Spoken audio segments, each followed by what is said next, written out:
Hey everyone, I wanted to go over the next 4-week programming cycle. I'm aware that you probably can't read this very well in the video, so I'm also going to attach a photo in SugarWOD so you guys can read it a little bit more, but I'm going to explain it a little more in depth today. So what we're going to do is we're going to have 3 strength days and 3 aerobic days. So Monday we're going to back squat, Tuesday is going to be an aerobic day, Wednesday we're going to strict press, Thursday is going to be an aerobic day, Friday is going to be deadlifts, Saturday is going to be an aerobic day.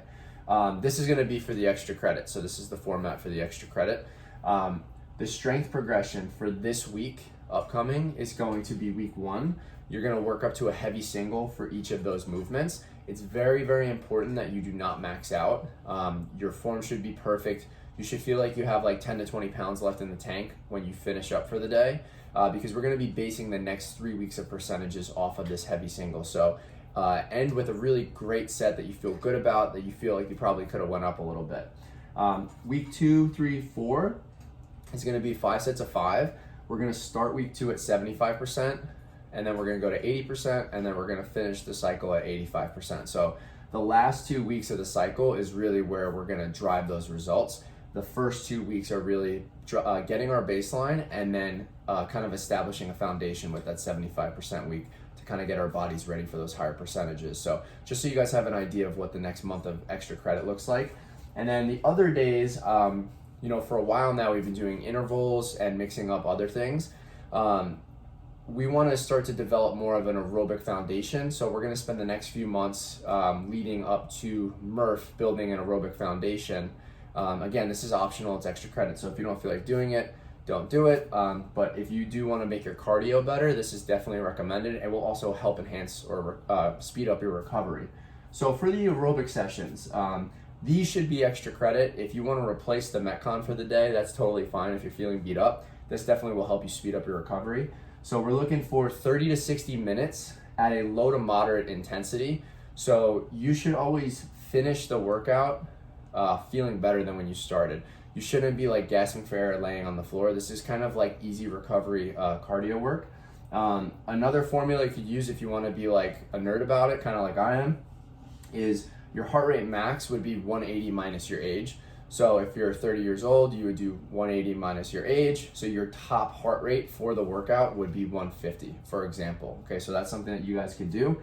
The ideal range would be 10 beats below the max. So again, if I have a 30-year-old athlete, their aerobic max would be 150, and then their aerobic minimum would be 140. So the most productive workout would be 30 to 60 minutes between 140 to 150 beats per minute. Again, if you're trying to be very scientific about it, you can do that. I don't even go that crazy. The easiest way I do it is, can I still hold a light conversation while like still being a little out of breath?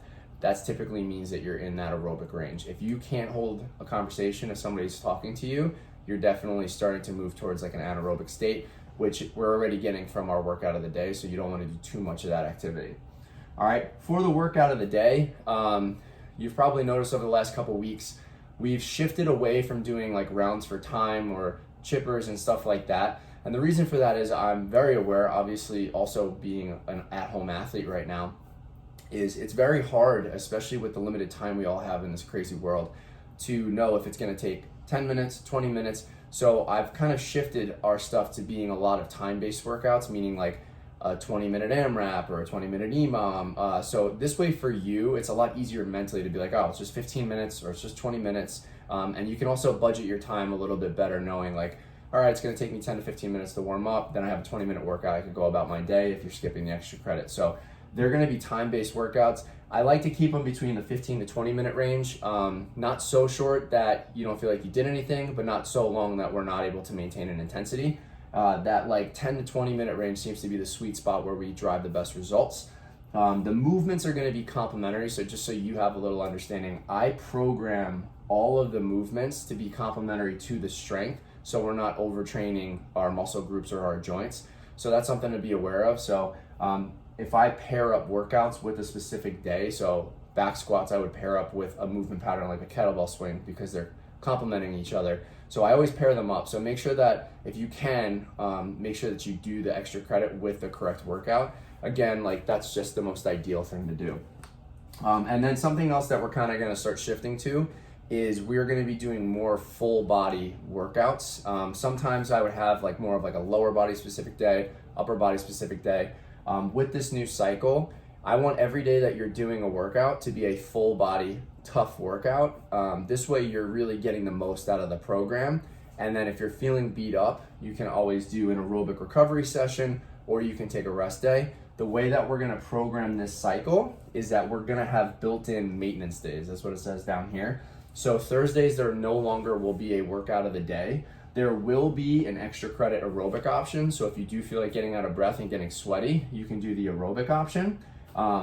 Or if you're just really beat up, what I recommend is doing some foam rolling, and I'm gonna post a yoga class for you guys to follow along with in SugarWOD. So this way you're doing some movement, but you're contributing to your recovery and you're not, beating yourself up too much. Sundays will be an off day. If you want to do something, I recommend getting outside, doing something that you normally won't do in the gym. And then that's really it. The last thing I want to go over is for the aerobic work. Personally, I'd rather go for a long run. It's cold out though, so if you don't feel like doing that, I've spoken to a lot of members that we have, and a lot of people either have spin bikes or Pelotons. Totally on those aerobic days, do a Peloton class. Add that in. It's a complementary part of our program is doing those aerobic sessions. It's definitely not a full encompassing program, so that's why doing our Metcons and doing our strength work alongside those aerobic sessions, whether it's Peloton, going for a long row or bike ride, all of those things will contribute to a well-rounded fitness level. So this is kind of a baseline of where we're gonna be for the next 4 weeks. The workouts are not gonna be super specific, so don't worry too much. We're gonna keep them varied and fun. If you guys have any feedback or questions, feel free to reach out.